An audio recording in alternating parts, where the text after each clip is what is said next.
السلام علیکم بچوں، آج ہم پڑھیں گے جماعت ششم کردو بچوں، جس میں ہم پڑھیں گے سبق نمبر 15 صحت اور صفائی۔ بچوں یہ جو سبق ہے ہم نے آدھا پہلی کلاس میں پڑھا ہے، جو آدھا ہے ہم آج اس کلاس میں پڑھیں گے۔ خدا کی عطا کی ہوئی نعمتوں میں پانی بڑی نعمت ہے۔ بچوں جو خدا کی نعمتیں عطا کی ہوئی ان میں جو پانی ہے وہ کیا ہے؟ بڑی نعمت ہے۔ ہمارے جسم کا 3/4 حصہ پانی کی شکل میں ہے۔ بچوں جو ہمارے جسم کا 3/4 حصہ پانی کی شکل میں ہے۔ پانی خوراک کی اچھی طرح ہضم کرنے میں مدد کرتا ہے۔ بچوں جو پانی ہے خوراک کو اچھی طرح ہضم کرنے میں کیا کرتا ہے؟ مدد کرتا ہے۔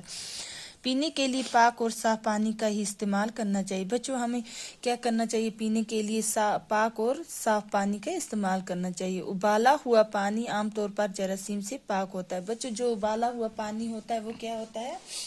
عام طور پر جراثیم سے پاک ہوتا ہے، اس میں جراثیم ختم ہو جاتے ہیں۔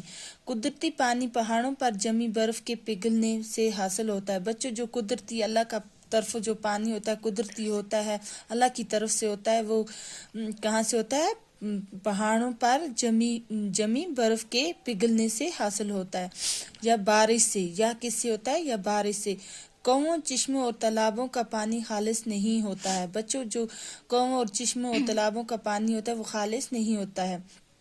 اس پانی میں مختلف قسم کے معدنیاتی مادے شامل ہوتے ہیں۔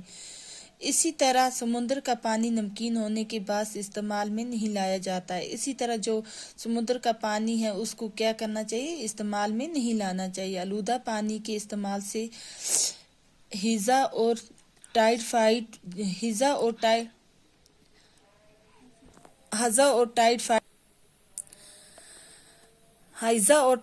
جیسی مہلک بیماریاں پیدا ہو جاتی ہیں۔ بچوں جو گندا پانی ہوتا ہے اس سے استعمال کرنے سے ہیضہ ایک بیماری ہے، اور کیا دوسری بیماری کیا ہوتی ہے؟ ٹائیفائڈ جیسی مہلک بیماریاں پیدا ہو جاتی ہیں۔ بچوں ہم جو یہ سبق آج ادھر ہی تک پڑھیں گے، باقی کا جو سبق ہے ہم وہ نیکسٹ کلاس میں پڑھیں گے۔ اللہ حافظ۔ بس